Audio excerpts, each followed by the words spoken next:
CCN ವಾರ್ತೆಗಳ ವಾರ್ತಾ ಸಂಚಿಕೆಗೆ ಲಕ್ಷ್ಮೀ ಗಾದ್ಗಿ ಮಾಡುವ ವಂದನೆಗಳು. ಇಂದಿನ ಮುಖ್ಯಾಂಶಗಳು.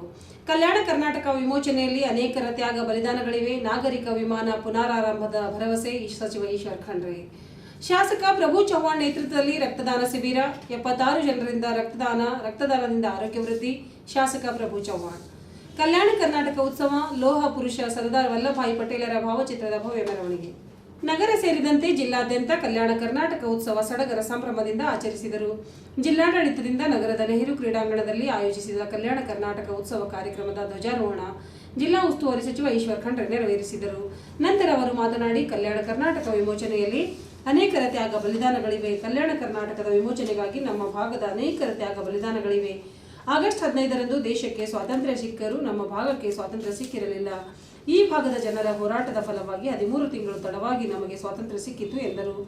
ಅಂದಿನ ಬ್ರಿಟಿಷರ ಒಡೆದಾಳುವ ನೀತಿಯಿಂದ ಭಾರತದ 565 ಸಂಸ್ಥಾನಗಳು ತಮಗೆ ಇಷ್ಟವಾದ ಕಡೆ ಸೇರಬಹುದು ಎಂದು ಹೇಳಿ ನಮ್ಮ ದೇಶಕ್ಕೆ ಸ್ವಾತಂತ್ರ್ಯ ನೀಡಿದಾಗ ಹೈದರಾಬಾದಿನ ನಿಜಾಮರು ಪಾಕಿಸ್ತಾನಕ್ಕೆ ಸೇರುವುದಾಗಿ ಹೇಳಿದರು.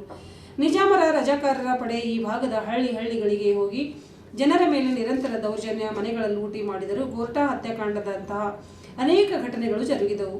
ರಮಾನಂದ ತೀರ್ಥರ ನೇತೃತ್ವದಲ್ಲಿ ನಮ್ಮ ಭಾಗದ ಅನೇಕರು ಕಲ್ಯಾಣ ಕರ್ನಾಟಕ ವಿಮೋಚನೆಗಾಗಿ ಹೋರಾಡಿದ್ದಾರೆ. ಶರಣಗೌಡ ಇನಾಮದಾರ್, ರಾಜ ವೆಂಕಟಪ್ಪ ನಾಯಕ್, ಶಿವಮೂರ್ತಿ ಸ್ವಾಮಿ ಅಳವಂಡಿ, ಮಠಮಾರಿ ನಾಗಪ್ಪ, ನಾರಾಯಣರಾವ್ ಕನಿಹಾಳ್, ನಮ್ಮ ತಂದೆಯವರಾದ ಭೀಮಣ್ಣ ಖಂಡ್ರೆ, ಡಾಕ್ಟರ್ ಚರ್ಚಿಹಾಳ ಮಠ, ರಾಮಚಂದ್ರ ವೀರಪ್ಪ, ಕಪತಪ್ಪ ಬೇಳೆಯಾರ್, ಅಮರ್ ಶಿವ್ ರಾಠೋಡ್, ಪುಂಡ್ಲಿಕಪ್ಪ, ಜ್ಞಾನ ಮೂಟೆ ಸೇರಿದಂತೆ ಹಲವಾರು ಜನರು ಹೋರಾಟ ಮಾಡಿದ್ದು ಅವರನ್ನು ಇಂದು ನಾವು ಸ್ಮರಿಸಬೇಕಿದೆ ಎಂದರು. ಉಕ್ಕಿನ ಮನುಷ್ಯ ಸರ್ದಾರ್ ವಲ್ಲಭಭಾಯಿ ಪಟೇಲರ ದೃಢ ನಿರ್ಧಾರದಿಂದ ನಮ್ಮ ಭಾಗಕ್ಕೆ ಸ್ವಾತಂತ್ರ್ಯ ದೊರಕಿತು. ಇಂದು ಈ ಭಾಗದ ಹಬ್ಬದ ದಿನವಾಗಿದೆ. ಆಗಸ್ಟ್ 15ರಂದು ದೇಶಕ್ಕೆ ಸ್ವಾತಂತ್ರ್ಯ ಸಿಕ್ಕರೂ ನಮ್ಮ ಭಾಗದ ಬೀದರ್, ಕಲಬುರಗಿ ಹಾಗೂ ರಾಯಚೂರು ಜಿಲ್ಲೆಗಳಿಗೆ ಸ್ವಾತಂತ್ರ್ಯ ಸಿಕ್ಕಿರಲಿಲ್ಲ. ಬೀದರ್ ಜಿಲ್ಲೆಯ ಒಂದು ಕಾಲದಲ್ಲಿ 2 ಸಾಮ್ರಾಜ್ಯಗಳಿಗೆ ರಾಜಧಾನಿಯಾಗಿತ್ತು. ಬಿದರಿ ಕಲೆ ನಮ್ಮ ಜಿಲ್ಲೆಯ ಹೆಗ್ಗಳಿಕೆಯಾಗಿದೆ. ಮಹಮ್ಮದ್ ಗವಾನ್ರ ಕಾಲದಲ್ಲಿ ಬೀದರ್ನಲ್ಲಿ ಅಂತಾರಾಷ್ಟ್ರೀಯ ವಿಶ್ವವಿದ್ಯಾಲಯ ಇತ್ತು. ಜಗತ್ತಿಗೆ ಸಾಮಾಜಿಕ ನ್ಯಾಯ ಕೊಟ್ಟ ಪ್ರಥಮ ಸಂಸತ್ತಿನ ಪರಿಕಲ್ಪನೆ ನೀಡಿದ್ದು ಬಸವ ಕಲ್ಯಾಣದ ಅನುಭವ ಮಂಟಪ. ವಡ್ಡಾರಾಧನೆ, ಮಿತಾಕ್ಷರ ಸಂಹಿತೆ ಪುಸ್ತಕಗಳು ಇದೇ ಜಿಲ್ಲೆಯಲ್ಲಿ ಬರೆಯಲ್ಪಟ್ಟಿದೆ ಎಂಬುದು ಹೆಮ್ಮೆಯ ಸಂಗತಿಯಾಗಿದೆ ಎಂದರು. ಮಾಡಲಾಗುತ್ತಿದೆ ಎಂದು ಹೇಳಿ ಈ ವರ್ಷ ನಮ್ಮ ಜಿಲ್ಲೆಯಲ್ಲಿ ಚೆನ್ನಾಗಿ ಮಳೆಯಾಗಿದೆ. ಮಳೆಯಿಂದ ಹಾನಿಯಾದ ಬೆಳೆಗಳಿಗೆ ಸರ್ಕಾರ ಮಾನದಂಡದ ಪ್ರಕಾರ ರೈತರಿಗೆ ಪರಿಹಾರ ನೀಡಲು ಅಧಿಕಾರಿಗಳಿಗೆ ಸೂಚನೆ ನೀಡಿದ್ದೇನೆ. ರೈತರ ಇನ್ನೂ ಅನೇಕ ಸಮಸ್ಯೆಗಳನ್ನು ಮುಖ್ಯಮಂತ್ರಿಗಳ ಗಮನಕ್ಕೆ ತರುತ್ತೇನೆ. ಅನ್ನ, ವಸತಿ ಪ್ರತಿಯೊಬ್ಬರ ಹಕ್ಕು. ವಸತಿ ರಹಿತರಿಗೆ ಮನೆಗಳನ್ನು ನೀಡಲಾಗುವುದು. 15,000 ಮನೆಗಳು ಜಿಲ್ಲೆಗೆ ಮಂಜೂರಾತಿಯಾಗಿವೆ. ನೀರಾವರಿ ಯೋಜನೆಗಳಂತಹ ಹಂತ ಹಂತವಾಗಿ ಮಾಡಲಾಗುವುದು. ಕಲ್ಯಾಣ ಪಥದಲ್ಲಿ ಗ್ರಾಮೀಣ ರಸ್ತೆಗಳನ್ನು ಅಭಿವೃದ್ಧಿ ಮಾಡಲಾಗುತ್ತಿದೆ. ಇದರಿಂದ ರೈತರು ಬೆಳೆದ ಬೆಳೆಗಳು ಮಾರುಕಟ್ಟೆಗೆ ತೆಗೆದುಕೊಂಡು ಹೋಗಲು ಅನುಕೂಲವಾಗಲಿದೆ ಎಂದು ಹೇಳಿದರು. ರಾಜ್ಯದಲ್ಲಿ ಬಡವರಿಗಾಗಿ ಹಲವಾರು ಯೋಜನೆಗಳನ್ನು ಜಾರಿಗೆ ತಂದಿದ್ದೇವೆ. ಜಿಲ್ಲೆಯಲ್ಲಿ ಕೈಗಾರೀಕರಣ ಆಗಬೇಕಿದೆ. ರದ್ದಾದ ವಿಮಾನ ನಿಲ್ದಾಣದ ಸಂಚಾರ ಪ್ರಾರಂಭಿಸಲಾಗುವುದು. ಬೀದರ್ ಜಿಲ್ಲಾ ಸಂಕೀರ್ಣದ ಕಟ್ಟಡದ ಶಂಕುಸ್ಥಾಪನೆಗೆ ಚಾಲನೆ ನೀಡಲಾಗುವುದು. ನೀರಾವರಿ ಯೋಜನೆ, ರಿಂಗ್ ರಸ್ತೆ, ಕಾರೇಜ್ ಸೇರಿದಂತೆ ಬೀದರ್ನ ಸರ್ವಾಂಗೀಣ ಅಭಿವೃದ್ಧಿಗೆ ಬದ್ಧರಾಗಿದ್ದೇವೆ ಎಂದು ಹೇಳಿದರು. ಇದೇ ವೇಳೆ ಎಸ್ಎಲ್ಸಿ ಹಾಗೂ ಪಿಯುಸಿಯಲ್ಲಿ ಅತಿ ಹೆಚ್ಚು ಅಂಕ ಗಳಿಸಿದ ಪ್ರತಿಭಾವಂತ ಮಕ್ಕಳಿಗೆ ಜಿಲ್ಲಾ ಉಸ್ತುವಾರಿ ಸಚಿವರು ಸನ್ಮಾನಿಸಿದರು. ವಿವಿಧ ಶಾಲಾ ಕಾಲೇಜಿನ ವಿದ್ಯಾರ್ಥಿಗಳಿಂದ ವಿವಿಧ ಸಾಂಸ್ಕೃತಿಕ ಕಾರ್ಯಕ್ರಮಗಳು ಜಿಲ್ಲಾ ನೆಹರು ಕ್ರೀಡಾಂಗಣದಲ್ಲಿ ಜರುಗಿದವು. ಆಸ್ತಿ ಪಾಸ್ತಿ ಕಳ್ಕೊಂಡಿದ್ದಾರೆ. ಇವತ್ತು ನಾವು ವಿಮೋಚನೆ ದಯವಿಟ್ಟು ವಿದ್ಯಾರ್ಥಿಗಳು ಎದ್ದು ನಿಂತ್ಕೊಳ್ಬೇಕಾಗಿರುವಂತಹ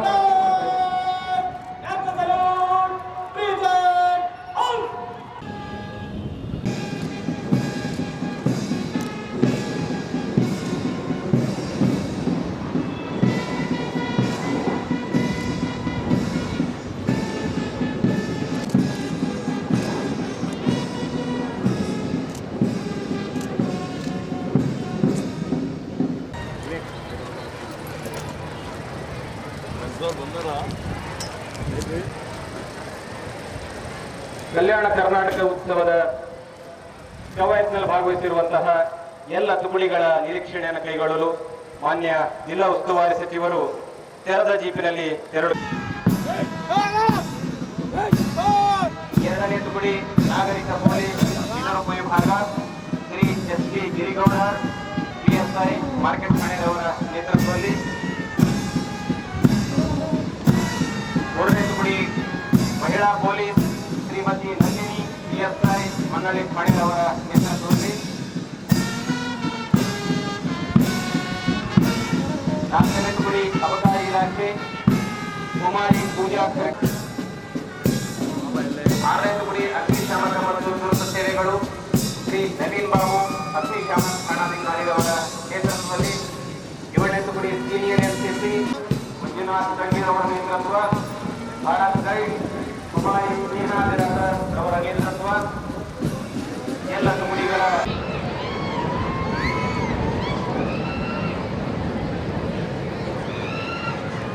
ಮಾನ್ಯ ಶ್ರೀ ಈಶ್ವರ್ ಬಿ ಖಂಡ್ರೆ, ಮಾನ್ಯ ಬೀದರ್ ಜಿಲ್ಲಾ ಉಸ್ತುವಾರಿ ಸಚಿವರು ಎಲ್ಲ ತುಕಡಿಗಳ ನಿರೀಕ್ಷಣೆಯನ್ನು ಕೈಗೊಂಡು ವೇದಿಕೆ ಕಡೆಗೆ ಆಗಮಿಸುತ್ತಿದ್ದಾರೆ.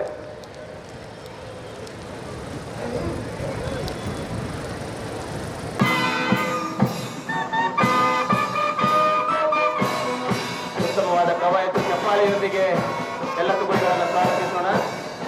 ಚಪ್ಪಾಳೆ ಹಾಕೋದ್ರ ಮುಖಾಂತರವಾಗಿ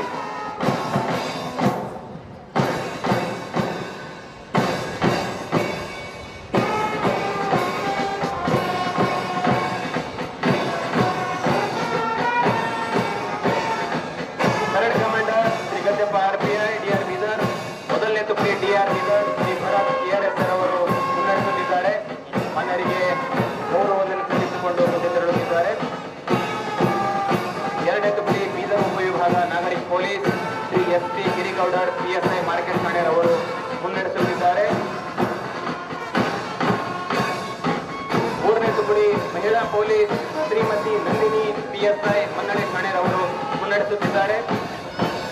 ಉತ್ತಮವಾದ ಪ್ರದರ್ಶನ, ಎಲ್ಲ ಚಪ್ಪಾಳೆಯೊಂದಿಗೆ ತುಕಡಿಗಳನ್ನು ಸ್ವಾಗತಿಸೋಣ. ಅಬಕಾರಿ ಇಲಾಖೆ ತುಕಡಿ ಕುಮಾರಿ ಪೂಜಾ ಖರ್ಗೆ ಅಬಕಾರಿ ಇನ್ಸ್ಪೆಕ್ಟರ್ ಅವರು ಮುನ್ನಡೆಸುತ್ತಿದ್ದಾರೆ. ಮಾನ್ಯ ಸಚಿವರಿಗೆ ಗೌರವ ವಂದನೆಯನ್ನು ಸಲ್ಲಿಸಿಕೊಂಡು ತೆರಳುತ್ತಿದ್ದಾರೆ. ಅರಣ್ಯ ಇಲಾಖೆ ತುಕಡಿ ಶ್ರೀ ಶಾಂತ್ ಕುಮಾರ್ CRF ಅವರು ಮುನ್ನಡೆಸುತ್ತಿದ್ದಾರೆ. ಚಪ್ಪಾಳೆಯೊಂದಿಗೆ ಎಲ್ಲ ತುಕಡಿಗಳನ್ನು ಹುರಿದುಂಬಿಸೋಣ. ಅಗ್ನಿಶಾಮಕ ಮತ್ತು ತುರ್ತು ಸೇವೆಗಳು ಶ್ರೀ ನವೀನ್ ಬಾಬು ಅಗ್ನಿಶಾಮಕ ಠಾಣಾಧಿಕಾರಿರವರು ಮುನ್ನಡೆಸುತ್ತಿದ್ದಾರೆ. ಸೀನಿಯರ್ ಎನ್ಸಿಸಿ ಉದಯ್ ಕುಮಾರ್ ಸೋಲಂಕಿ ಅವರು ಮುನ್ನಡೆಸುತ್ತಿದ್ದಾರೆ.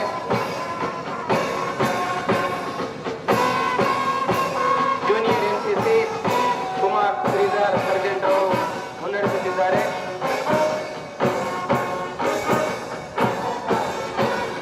ಭಾರತ್ ಸ್ಕೌಟ್ ಮಂಜುನಾಥ್ ಖಡ್ಗೇರ್ ಅವರು ಮುನ್ನಡೆಸುತ್ತಿದ್ದಾರೆ. ಭಾರತ್ ಗೈಡ್ ಕುಮಾರಿ ಸ್ನೇಹಾ ಬಿರಾದರ್ ಅವರು ತಮ್ಮ ತಂಡವನ್ನು ಮುನ್ನಡೆಸುತ್ತಿದ್ದಾರೆ. 15 ಆಗಸ್ಟ್ 1947ರಲ್ಲಿ ಸ್ವಾತಂತ್ರ್ಯ ಸಿಕ್ತು. ನಮ್ಮ ದೇಶಕ್ಕೆ ಸ್ವಾತಂತ್ರ್ಯ ಸಿಕ್ಕರು ಈ ಭಾಗದಲ್ಲಿ, ನಮ್ಮ ಭಾಗಕ್ಕೆ ಈ ಹಿಂದೆ ನೈಜಾಮನ ಆಡಳಿತದಲ್ಲಿತ್ತು. ಈ ಭಾಗಕ್ಕೆ ಬೀದರ್, ಕಲಬುರಗಿ, ರಾಯಚೂರು ಈ ಒಂದು ಜಿಲ್ಲೆಗಳಿಗೆ ಸ್ವಾತಂತ್ರ್ಯ ಸಿಕ್ಕಿರಲಿಲ್ಲ. ಯಾಕೆಂದ್ರೆ ಅಂದಿನ ಬ್ರಿಟಿಷ್ ಸರ್ಕಾರ ಸ್ವಾತಂತ್ರ್ಯ ಕೊಡುವಂತಹ ಸಂದರ್ಭದಲ್ಲಿಯೂ ಒಡೆದಾಳುವ ನೀತಿ ಅನುಸರಿಸಿ ಈ ರಾಷ್ಟ್ರದಲ್ಲಿ 565 ಸಂಸ್ಥೆಗಳಿದ್ದು, ರಾಜ ಮಹಾರಾಜರ ಸಣ್ಣ ಪುಟ್ಟ ಎಲ್ಲ ದೊಡ್ಡ ಸಂಸ್ಥೆಗಳು. ಅವೆಲ್ಲ ಸಂಸ್ಥೆಗಳು ಅವರಿಗೆ ಬ್ರಿಟಿಷರನ್ನು ಕರೆ ಕೊಟ್ಟರು, ನೀವು ಭಾರತದ ಒಕ್ಕೂಟದಲ್ಲಾದ್ರೂ ಭಾಗಿಯಾಗ್ರಿ, ಅಥವಾ ನೀವು ಪಾಕಿಸ್ತಾನದಲ್ಲಾದ್ರೂ ಹೋಗ್ರಿ, ಅಥವಾ ಸ್ವತಂತ್ರವಾಗಿರಿ ಅಂತ ಹೇಳಿದ್ರು. ಆ ಕಾರಣಕ್ಕಾಗಿ ಈ ಭಾಗದ ಅಂದಿನ ರಾಜ ಅಂದ್ರೆ ನೈಜಾಮ, ಇವತ್ತು ನಾನು ಭಾರತ ಒಕ್ಕೂಟದಲ್ಲಿ ಸೇರ್ಪಡೆ ಆಗುವುದಿಲ್ಲ ಅಂತೇಳಿ ಘೋಷಣೆ ಮಾಡಿದ್ರು. ಅಂತಹ ಸಂದರ್ಭದಲ್ಲಿ ಇವತ್ತು ಈ ಭಾಗದಲ್ಲಿ 1947 15ನೇ ಆಗಸ್ಟ್ ನಂತರ ಏನು ನಮಗೆ ನಾವೆಲ್ಲ ವಿಮುಕ್ತಿ ಆದಿವಿ, 17ನೇ ಸೆಪ್ಟೆಂಬರ್ಗೆ ಅಲ್ಲಿವರೆಗೆ ಜನರ ಮೇಲೆ ಬಹಳ ಅನ್ಯಾಯ, ಅತ್ಯಾಚಾರ, ದೌರ್ಜನ್ಯ ಆಯಿತು. ಇದು ರಾಜಪ್ರಭುತ್ವ ಮುಂದುವರಿಸಿಕೊಂಡು ಹೋಗಬೇಕು ಅಂತ ಹೇಳಿ, ಯಾವುದೇ ಜಾತಿ ಮತ ಧರ್ಮ ಅಂತ ಅಲ್ಲ. ಆದರೆ ಅಂತ ಸಂದರ್ಭದಲ್ಲಿ ನೈಜಾಮನ ಒಂದು ಖಾಸಗಿ ಸೈನ್ಯ ಮೀರ್ ಕಾಸಿಂ ರಿಜ್ವಿ ನೇತೃತ್ವದಲ್ಲಿ ಈ ಭಾಗದ ಜನರಿಗೆ ದಬ್ಬಾಳಿಕೆ ಮಾಡಬೇಕು, ಅನ್ಯಾಯ ಮಾಡಬೇಕು, ಅವ್ರಿಗೆ ಎದುರಿಸಬೇಕು, ಬೆದರಿಸಬೇಕು ಅಂತೇಳಿ ಹೇಳಿ ಅವರು ಅನಧಿಕೃತವಾದಂತಹ ಸೈನ್ಯ ನೈಜಾಮನ ಒಂದು ಸಹಕಾರದಿಂದ ಸಹಯೋಗದಿಂದ ಈ ಭಾಗದಲ್ಲಿ ಹಳ್ಳಿಗಳಲ್ಲಿ ಹೋಗಿ ಜನರ ಮನೆ ಲೂಟಿ ಮಾಡುವಂಥದ್ದು, ಇವತ್ತು ಅವರ ಮನೆಗಳನ್ನು ಸುಡುವಂಥದ್ದು, ಎದುರಿಸುವಂಥದ್ದು, ಅತ್ಯಾಚಾರ ದೌರ್ಜನ್ಯ ಮಾಡುವಂಥದ್ದು ನಿರಂತರವಾಗಿ ನಡೀತಾ ಹೋಯಿತು. ಪ್ರಧಾನಮಂತ್ರಿಗಳಾದ ನರೇಂದ್ರ ಮೋದಿಯವರ ಜನ್ಮದಿನದ ನಿಮಿತ್ತ ಶಾಸಕರಾದ ಪ್ರಭು ಬಿ ಚವ್ಹಾಣ್ ಅವರ ನೇತೃತ್ವದಲ್ಲಿ ಸೆಪ್ಟೆಂಬರ್ 17ರಂದು ಔರಾದ್ ಪಟ್ಟಣದ ಶಾಸಕರ ಕಚೇರಿ ಆವರಣದಲ್ಲಿ ಏರ್ಪಡಿಸಿದ ರಕ್ತದಾನ ಶಿಬಿರದಲ್ಲಿ 76 ಜನ ಸ್ವಯಂ ಪ್ರೇರಣೆಯಿಂದ ರಕ್ತದಾನ ಮಾಡಿ ಸಾರ್ಥಕತೆ ಮೆರೆದರು. ಪಕ್ಷದ ಕಾರ್ಯಕರ್ತರು, ಪ್ರಧಾನಿಯವರ ಅಭಿಮಾನಿಗಳು ಹಾಗೂ ಕಾಲೇಜು ವಿದ್ಯಾರ್ಥಿಗಳು ಸಾಲು ಸಾಲಾಗಿ ಆಗಮಿಸಿ ರಕ್ತದಾನ ಮಾಡುವುದು ಗಮನ ಸೆಳೆಯಿತು. ಶಾಸಕರು ರಕ್ತದಾನ ಮಾಡಿದ ಎಲ್ಲರಿಗೂ ಶಾಲು ಹೊದಿಸಿ ಪ್ರಮಾಣ ಪತ್ರ ಮತ್ತು ಅಭಿನಂದನಾ ಪತ್ರಗಳನ್ನು ನೀಡಿ ಗೌರವಿಸಿದರು.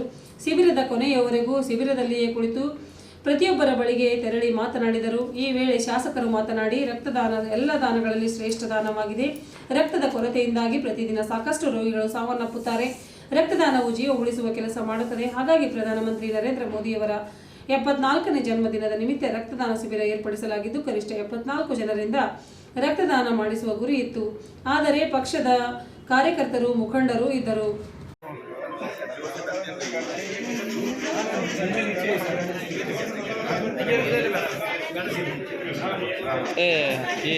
विलास सराण्याद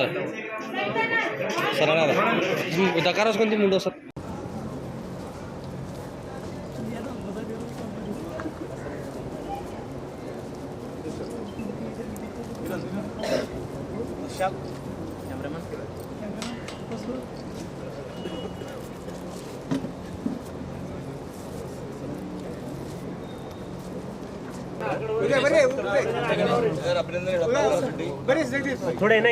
आज विश्वकर्मा भी जयंती है और हमारे गुजरात के हेम्मे पुत्र, देश के हेम्मे पुत्र प्रधानमंत्री नरेंद्र मोदी जी का भी जन्मदिन है। इसलिए उनके जन्मदिन पे पूरे देश में पार्टी की ओर से सेवा सप्ताह करके आज से लेके अक्टूबर तक चालू है। आज पूरे देश में जितने हमारे 800-900 जिले हैं, 36-37 स्टेट है, सभी में आज चालू है।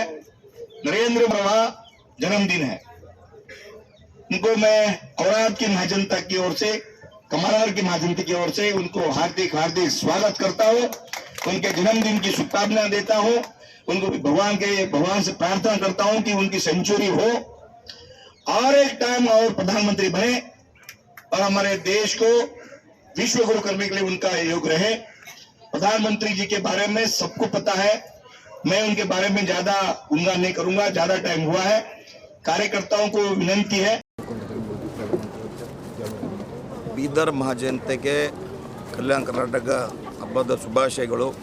ವಿಶೇಷವಾಗಿ ಇವತ್ತು ದೇಶದ ಹೆಮ್ಮೆ ಪ್ರಧಾನಮಂತ್ರಿ ನರೇಂದ್ರ ಮೋದಿ ಅವರ ಹುಟ್ಟುಹಬ್ಬ, 74 ಹುಟ್ಟುಹಬ್ಬ ಸಲುವಾಗಿ ಅವರಿಗೆ ಕೂಡ ದೇವರಿಗೆ ಅವ್ರಿಗೆ ಆಯುಷ್ಯ ದೀರ್ಘ ಮಾಡಲಿ ದೇವ್ರ ಪ್ರಾರ್ಥನೆ ಮಾಡ್ತೀನಿ. ಜೊತೆಗೆ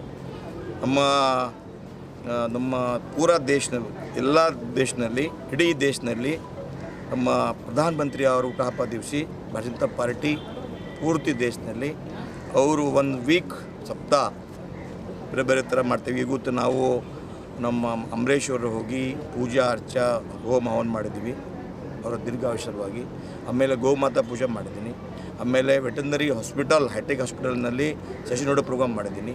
ಆಮೇಲೆ ಹಾಸ್ಪಿಟಲ್ ಹೋಗಿ ರೋಗಿಗೆ ಬೇರೆ ಬೇರೆ ಥರ ಫುಲ್ ವಾಟಪ್ ಮಾಡಿದ್ದೀನಿ, ಹಣ್ಣು ವಾಟಪ್ಪು. ಆಮೇಲೆ ಇವತ್ತು ನಮ್ಮ ಮಾಹಿತಿ ಪ್ರಕಾರ ಬೀದರ್ ಇತಿಹಾಸದಲ್ಲಿ ಒಂದು ಪ್ರಧಾನಮಂತ್ರಿಗೆ ಹೆಸರು ಮೇಲೆ 76 ಬ್ಲಡ್ ಡೊನೇಟ್ ಆಗಿದೆ. ನಮ್ಮ ಎಲ್ಲ ಕಾರ್ಯಕರ್ತರು ಅಭಿನಂದನೆ ಸಲ್ಲಿಸ್ತೀನಿ. ನಮ್ಮ ಕಾರ್ಯಕರ್ತರು ನಮ್ಮ ಮಾತಿಗೆ ನಮ್ಮ ಗೌರವ ಕೊಡಿಸಿ ಎಲ್ಲ ನಮ್ಮ ಕಾರ್ಯಾಲಯದಲ್ಲಿ ಸ್ವಇಚ್ಛೆಯಿಂದ ಬಂತು ಅವ್ರು ಬ್ಲಡ್ ಕೊಟ್ಟಿದ್ದಾರೆ, ಅದಕ್ಕಾಗಿ ಅವ್ರಿಗೆ ಅಭಿನಂದನೆ ಸಲ್ಲಿಸ್ತೀನಿ. ಆಮೇಲೆ ನಾನು THOಗೆ ಹೇಳಿದ್ದೀನಿ, ಈ ಬ್ಲಡ್ ಅವರಾದ್ಗೆ ಜನರಿಗೆ ಉಪಯೋಗ ಆಗಬೇಕು, ಇದರ ಹೋಗಬಾರ್ದು, ನಮ್ಮ ಜನರಿಗೆ ಉಪಯೋಗ ಆಗಬೇಕು ಅಂತ ಹೇಳ್ತೀನಿ.